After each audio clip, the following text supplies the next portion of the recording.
Dear students, आज हम discuss कर रहे हैं second part of directors, their powers, their duties and their liabilities.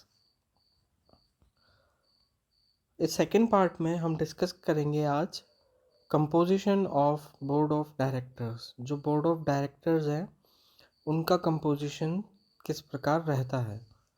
Public company में कम से कम 3 डायरेक्टर होने चाहिए।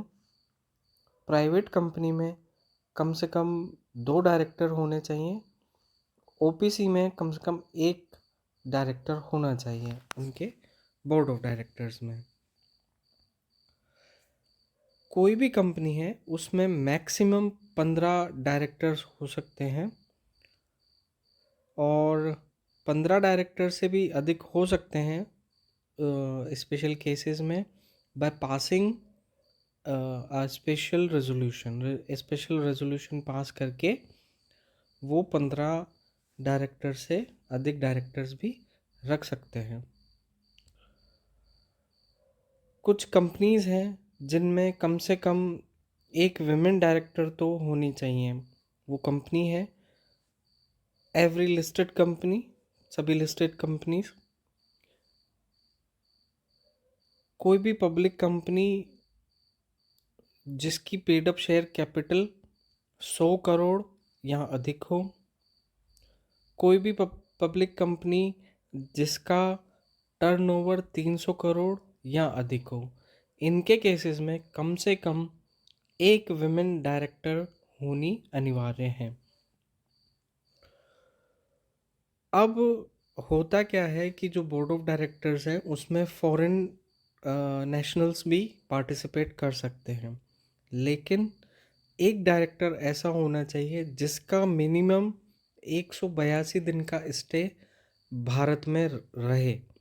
ऐसा इसलिए किया गया है क्योंकि फॉरेन कंपनीज जो हैं उनकी जो डायरेक्टरशिप जो रहती है, उनके जो मेंबर्स होते हैं, डायरेक्टर जो होते हैं, वो फॉरेन में रहते हैं। लेकिन कम से कम एक डायरेक्टर ऐसा होना चाहिए जो कि 182 दिन भारत में रहे।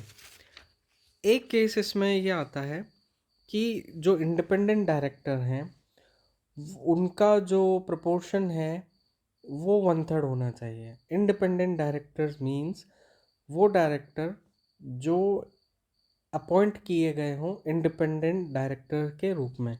आगे हम डिस्कस भी करेंगे इंडिपेंडेंट डायरेक्टर्स क्या हैं।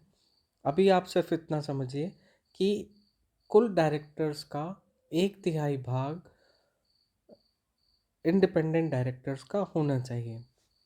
और इसमें एक बात और है, वो स्मॉल शेयर होल्डर्स डायरेक्टर की है कि कोई भी लिस्टेड कंपनी है वो कम से कम एक स्मॉल शेयर होल्डर डायरेक्टर को रखे।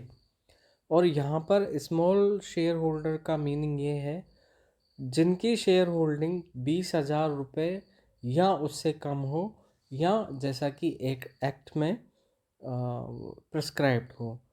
तो इस तरह से कंपोजिशन किया जाता है बोर्ड ऑफ डायरेक्टर्स का।